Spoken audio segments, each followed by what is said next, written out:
বন্ধুরা, আমার হাতে রান্না তরকারি আপনারা তো অনেকভাবে দেখেছেন। আজকে গ্যাস একটু স্লো আছে। এই যে পেঁয়াজ ভাজাটা ব্রাউন হয়ে গেছে, হালকা ব্রাউন। এখন আমি একেবারে অল্প আদা রসুন বাটা দিয়ে দিলাম। তারপর মরিচের গুঁড়া দিব অল্প পরিমাণ,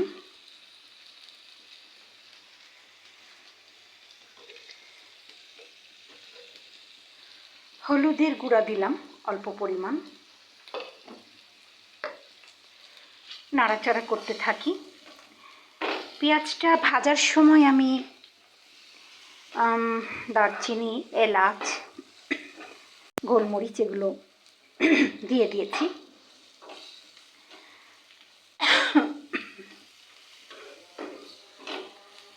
এই হালকা ভাজা হলো, বেশি পোড়াবো না আমি। এটা বেশি পোড়ালে তেতো লাগবে, খেতে ভালো লাগবে না। এটা প্রচুর পরিমাণে গুঁড়ো হয়ে যাবে।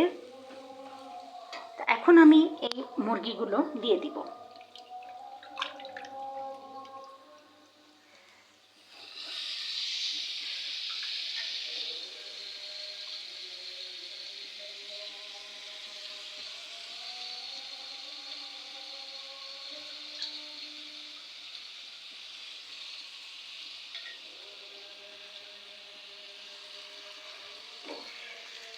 এই তো দিলাম সব, পরিমাণ মতো এখন লবণ দিব।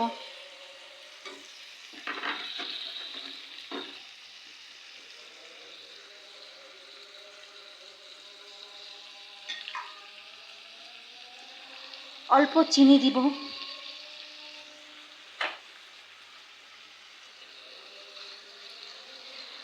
আর মাংস যখন একেবারে পেঁয়াজ গলে যাবে, লাগা লাগা হয়ে যাবে, একটু হালকা গ্রেভি থাকবে, তখন একটু লেবুর রস দিয়ে নামিয়ে ফেলব।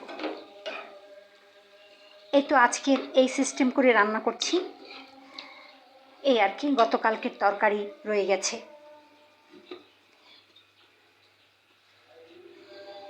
এটা হচ্ছে টক দই দিয়ে ডিমের শাঁস রাঙা, আগে দেখিয়েছি। আর বিকালের জন্য সেমাই রান্না হলো।